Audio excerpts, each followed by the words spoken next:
an elegant hand. Before Islam, Arabia's main art was oral poetry. The Quran itself was initially only recited, first by the Prophet Muhammad, repeating the words of the angel Gabriel, and then by a specially trained group of reciters. Quran means recitation.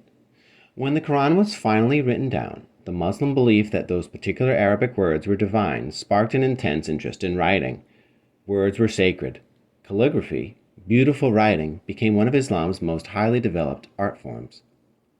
The Islamic focus on writing was heightened by hostility to pictorial representation, especially of people. The Prophet Muhammad, remember, had destroyed the idols in the Kaaba.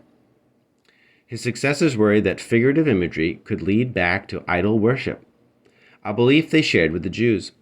Even today, such pictures are usually not allowed in Muslim religious settings. Calligraphy decorated nearly everything Muslims made and used. The Quran, of course, but also clothing, buildings, pottery, glass, metal, and weapons. Over the centuries, different styles of writing evolved to fit different functions. Angular, kufic, flowing, nask, ornamental, thuluth, elaborate, diwani, and so on. Scripts were squashed, stretched, and combined to fit different surfaces. Words were even made to emulate natural forms like animals and people. In Europe, though, Islam was denounced by Christian leaders, and Christians fought Muslims in many wars. Muslim trade goods were sought-after status symbols. Islamic calligraphy added cachet and value to the objects it decorated. Arabic symbolized style, wealth, and power, not unlike the way a Gucci logo or Nike swoosh does today. Then as now, clever entrepreneurs created knockoffs to compete with the real thing. Pseudo-Arabic. This Arabic-like nonsense writing was used to copy and compete with authentic Muslim crafts. Islamic art minus Islam.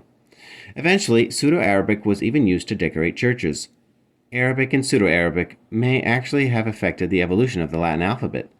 Our lowercase Roman I and J still sport differentiating dots, just like the language of Islam.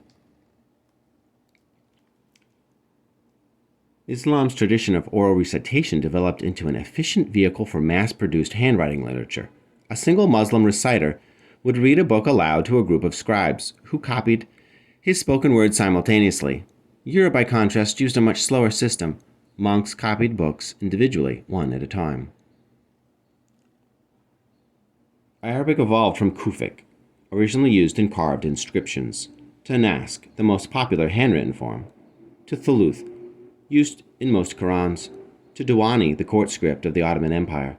This sentence reads, "Writing is the tongue of the hand."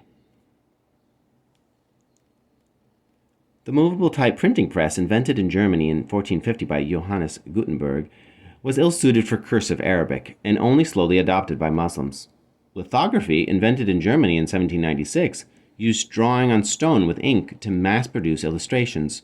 It was adapted enthusiastically in the Muslim world for writing and replaced hand copying to make multiple copies of Qurans, newspapers, and books. Zoomorphic calligraphy was developed in the 15th century.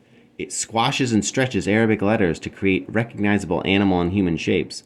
This peacock is formed from the sentence Bismillah, il-Rahman nir-Rahim, in the name of Allah, the beneficent and merciful, which begins every chapter of the Quran, but one.